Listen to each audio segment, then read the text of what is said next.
Alors, euh, merci. Je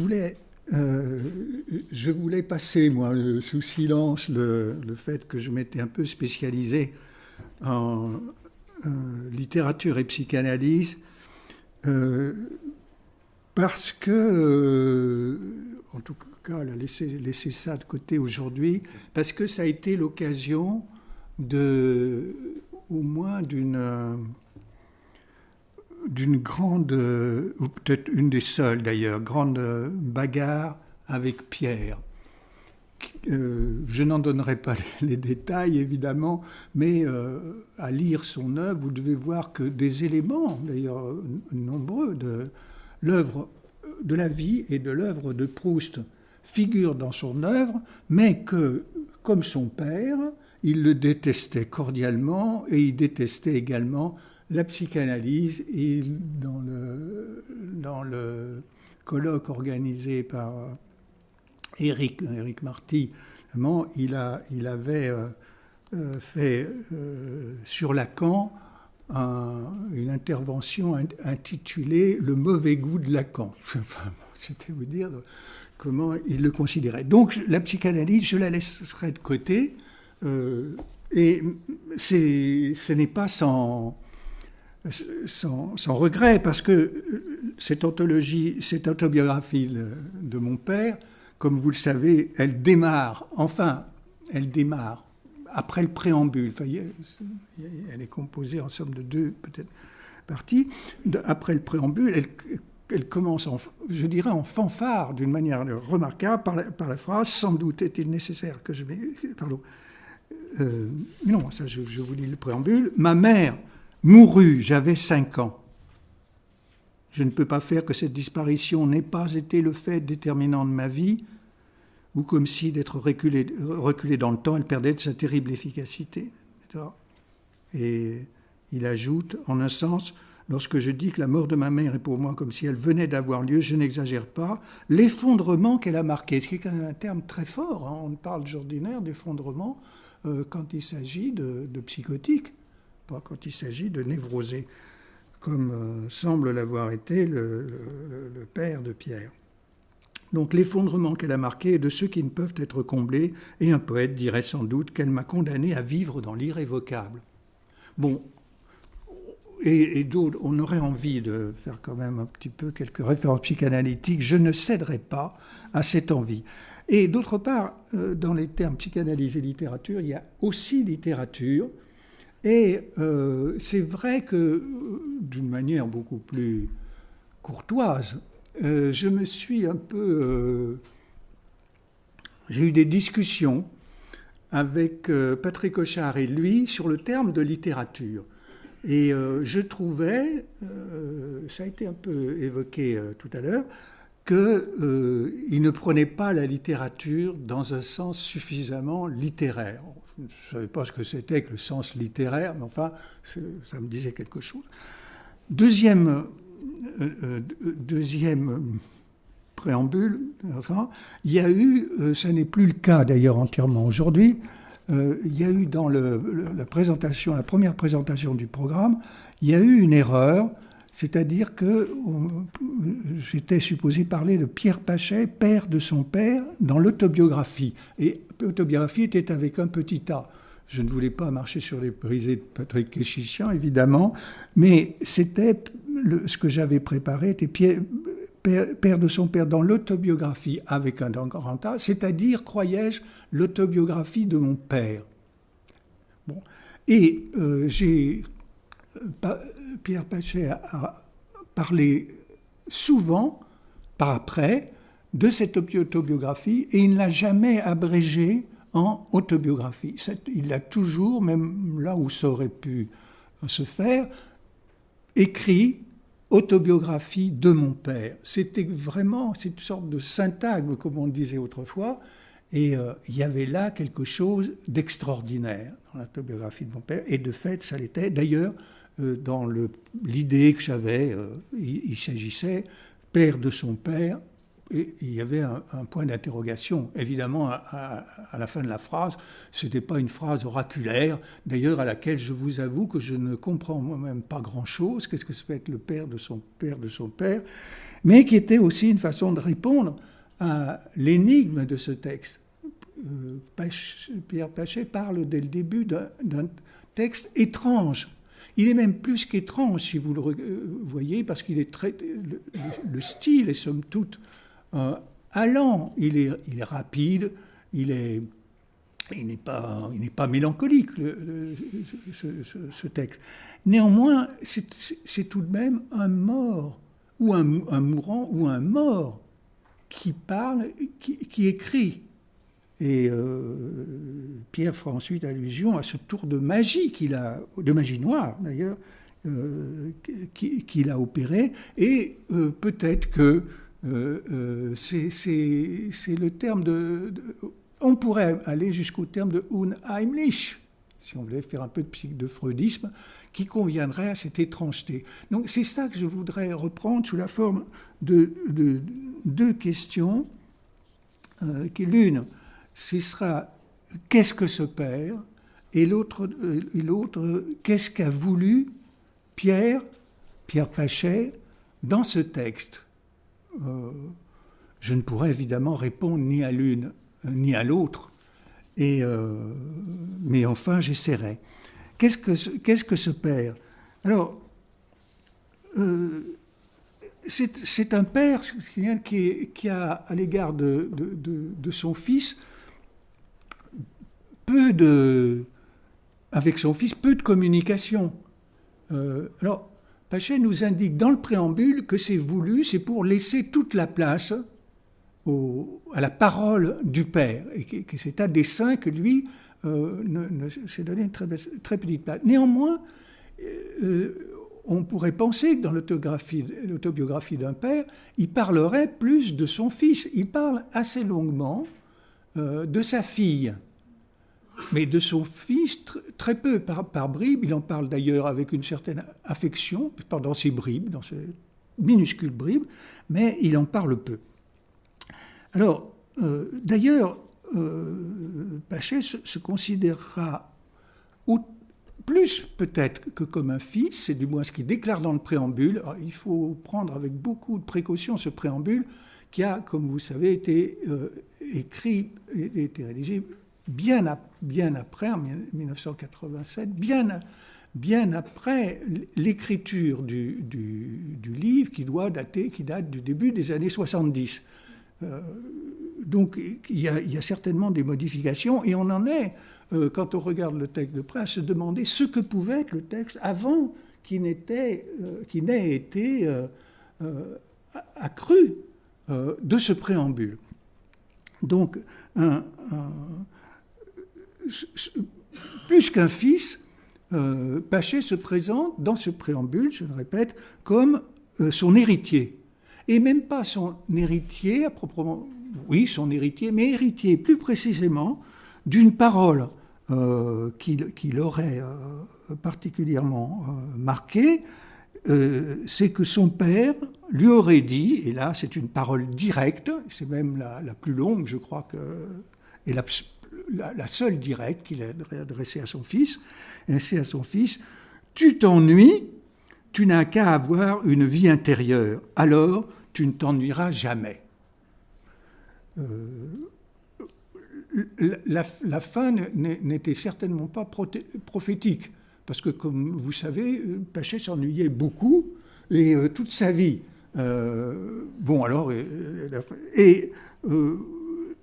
Certains, comme Mouchard, ont vu là une phrase équivoque, « Tu n'as qu'à avoir une vie intérieure ». Néanmoins, c'est de là que Pachet part, dans le préambule, pour expliquer que c'est de cela qu'il est parti, plus peut-être que de cette phrase de son père, plus que de son père lui-même, auquel il a laissé la parole. Il y a quand même quelque chose, on pourrait dire beaucoup, sur ce père, et je crois que, je ne voudrais pas dire des choses qui soient autres que celles qui sont, parce que quand même un drôle de personnage. Et là, un personnage qui est une sorte, un taciturne d'abord, et un personnage qui est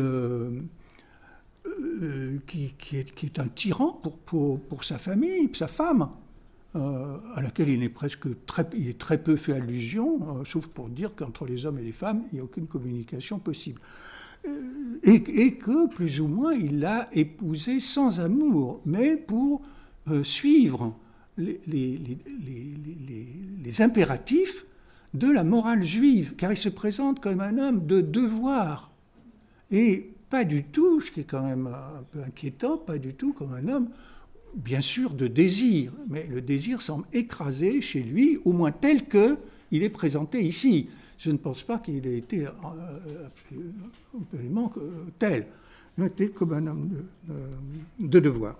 Donc, un personnage, d'ailleurs, qui naît, je crois que Pontalis a raison là-dessus, dans sa postface, un personnage qui n'est pas très sympathique. Et lui-même, il prétend qu'en somme que si on le connaissait, et peut-être qu'après cet écrit, on changera, mais cet écrit qui est destiné à personne, on jugerait autrement. Il n'est pas très sympathique, mais ça change. D'abord, ça change, je crois. Ça change un peu parce qu'il est énigmatique et qu'on ne sait pas trop, au fond, ce qu'il est. Au-delà de ce personnage, il y a une fracture, ne serait-ce que celle provoquée par la mort de sa mère, mais aussi c'est un personnage qui, dans ce que j'appelle la seconde partie, très indûment, parce que si seconde partie-là, elle est entièrement cousue avec la première, très habilement, dans une séance que vous vous rappelez peut-être, qui est de conduite dans le noir en voiture, où il s'aperçoit, le père qui conduit s'aperçoit tout d'un coup qu'il ne voit plus rien, enfin, qu'il est ébloui par les lumières et qu'il ne voit plus rien. Donc c'est à partir de là, il a un interlocuteur, pas un auditeur, mais presque un interlocuteur. Il a un autre qui se présente, c'est sous la forme de la maladie et sous la forme de la mort qui approche. Et là, cet homme qui a été d'une prudence tout à fait excessive, qui lui a fait rater toutes sortes de choses dans sa vie, dans sa carrière et dans sa vie, voilà qu'il trouve un courage d'observation, de résistance, dont on l'aurait cru incapable. Donc, ce personnage contrasté. J'ajouterais que c'était encore l'usage dans les années 80 que le père, au moins en France, que le père était le transmetteur du patronyme. Or, ce n'est pas le cas du père de Pachet. Et c'est même absolument, il y a quelque chose qui vous aura sans doute frappé, c'est que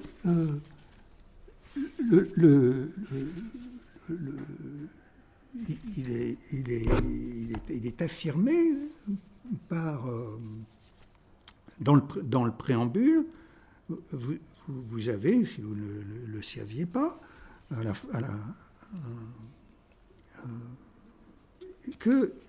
fin du préambule, ça se termine là-dessus d'ailleurs, c'est ce qui est curieux, ça aurait pu être ailleurs, il se nommait Simka Apachevski ou Opachevski. D'ailleurs, quand le père parlera de son prénom, il parlera du prénom de Simcha, pas de Simka. Et comment commence le préambule? Par cette formule un peu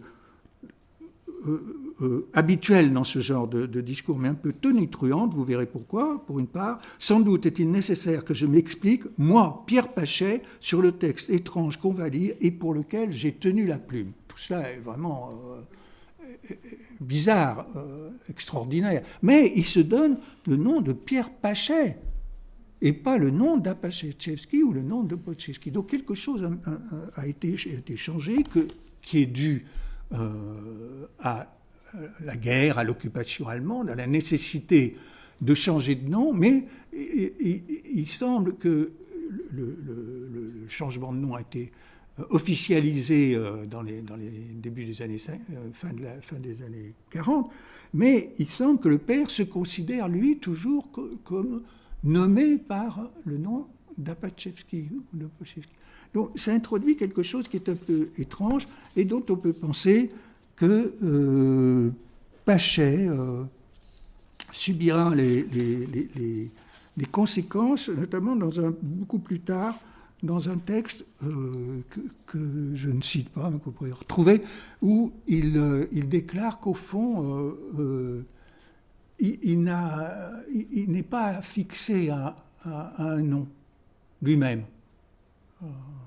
Sans doute que c'est dû à ses propres changements de nom, car on l'a obligé à changer de nom pendant l'occupation allemande, mais aussi, quoi qu'il en soit, peut-être par l'effet de ce qui est arrivé aussi à son père, qui les concernait tous les deux.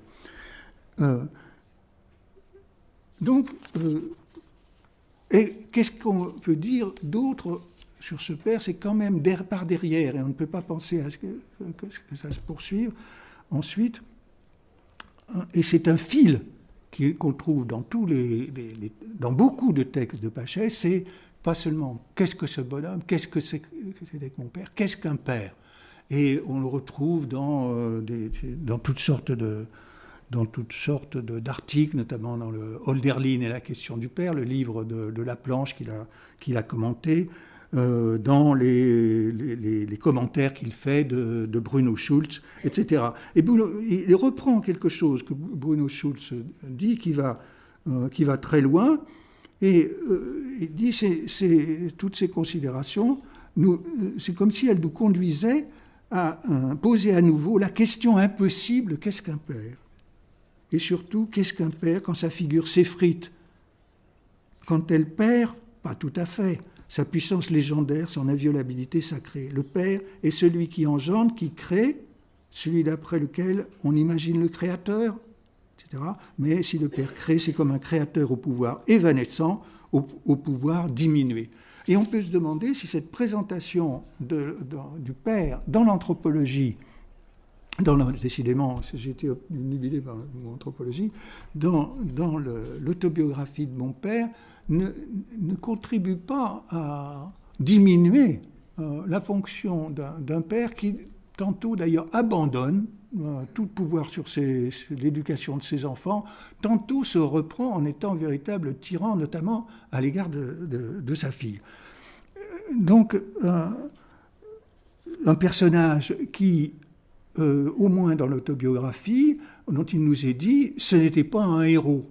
Et en effet, ce n'est pas de lâcheté, mais il est du côté de la médiocrité, du premier venu que prône ailleurs Pachet, de l'individu seul, et finalement, dans sa famille, encore plus solitaire qu'il était solitaire, etc. Donc, il changera, d'ailleurs, parce que comme ça a été remarqué, Pachet se contredit souvent, et finalement, déclarant qu'il trouvera que son père a commis 2 actes remarquables, l'un qui a été d'émigrer, l'autre qui a été de ne pas, en 40, de ne pas se déclarer à la préfecture de police comme juif, et ces actes auxquels Pachet ajoutera la création littéraire, ces actes en font en somme presque un héros. Donc il changera d'avis, comme il changera d'avis sur pas mal de choses. Alors, je ne veux pas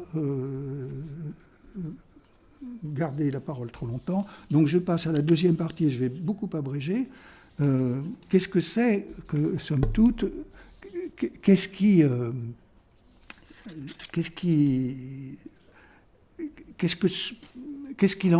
veut, qu'est-ce que Pachet fait de cette...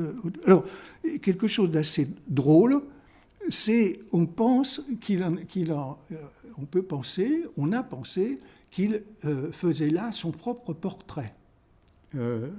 En 2004, dans un entretien avec Gérard Cahen, il déclare ceci, que je trouve amusant, et qu'il dit pour amuser, bien évidemment. « J'ai reçu récemment une lettre d'une lectrice qui me soutenait que mon père et moi étions en réalité les 2 facettes d'un même personnage.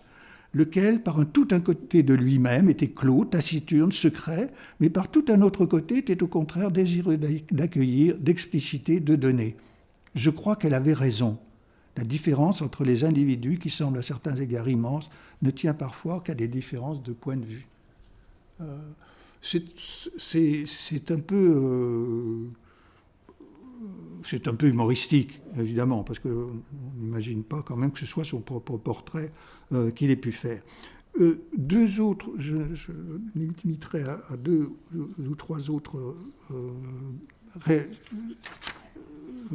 buts qu'il a pu poursuivre. Alors, il y en a un qui me semble, moi, assez drôle aussi, mais qui, à lui, semble vraiment tout à fait authentique, et qu'à la fin du même entretien dont je vous parlais à l'instant, au fond, c'est qu'il a, au bout du compte, il a réalisé le vœu du père.